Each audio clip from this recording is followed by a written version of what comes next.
Il a parlé du nez, Olivier. Le nez, je mettrai un petit bémol sur le nez parce que bien sûr c'est un point sensible, hein, vous mettez un gros shoot, ça saigne.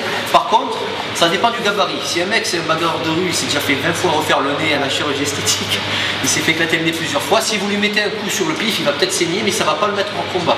Il est capable de continuer, ça risque de l'énerver, il est capable de continuer un combat avec le nez ensemble. Donc oui, mais en fonction du gabarit. Maintenant si c'est un petit garçon tout frais, vous lui explosez le pif, ça saigne de partout, qu'il est par terre, comme ça marche. D'accord? Donc sensible oui, mais qui ne met pas hors combat. Alors la gorge, ça je vais en parler. La gorge, vous frappez à la gorge quand c'est vraiment une extrême nécessité. Si vous frappez avec le poing, là c'est clair et net, le mec il va pas se relever, vous allez tout lui enfoncer. Et là forcément il respirera plus, avec cardiaque, qu'est-ce qui suit? Celle-là en fourche, si vous la frappez évidemment, après c'est une question de doser les frappes et de distance. Si vous faites ça comme ça, je vais l'effleurer, donc il va faire un petit truc comme ça, c'est suffisant peut-être pour prendre le dessus, mais il va pas tomber carrément, il va réussir à se relever. Donc c'est une question de distance. Si vous faites ça bras tendu, vous allez l'effleurer. Si évidemment bouge pas, je vais plus près, je fais ça, ben là pareil vous enfoncez aussi. Donc ça c'est une zone vraiment sensible à utiliser en cas d'extraction. Génital, les garçons, c'est le quoi on part. Même les filles ça fait mal aussi, hein. Vous avez déjà testé.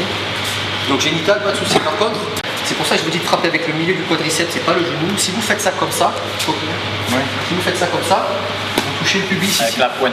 Ça va faire mal, mais sans plus, il va continuer. Si vous touchez, excusez-moi les termes, si vous touchez le sexe ici, ça va faire mal, mais il peut continuer. Si vous touchez les testicules, c'est là où ça va tomber, en général. Il y a des exceptions, par contre, il faut le savoir, il y en a, ils sentent rien du tout. Hein. Des martiens, ça existe. En espérant que ça ne tombe pas dessus un mauvais jour, hein, mais ça existe. Même si ça ne marche pas, vous allez être surpris, vous réagissez autrement, un doigt dans l'œil, ça en général ça marche. Tibia, tibia, vous avez tous pris un shoot dans les tibias, je pense que ça dissuade.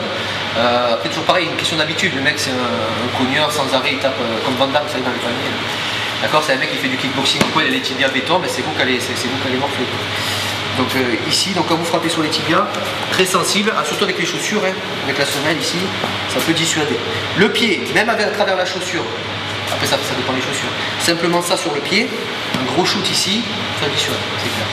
Si on vous saisit par exemple ici, là vous n'arrivez pas à vous dégager, bam, bam, ça fonctionne. Ici le plexus, ici ça fonctionne. Hein. Si vous tapez fort, vous coupez la respiration. Sauf que dans la rue on l'utilise pas trop parce que vêtements. 2-3 couches de vêtements, il fait froid, le mec il a la doudoune, vous frappez là, il va peut-être pas le sentir. Là en général c'est déployé sauf s'il y a l'écharpe, vous frappez plus fort, traversez l'écharpe. Les carotides ici, ici avec un autre endroit, ici ça tombe aussi. Hein. C'est déjà pas mal quand même, on a de quoi s'amuser.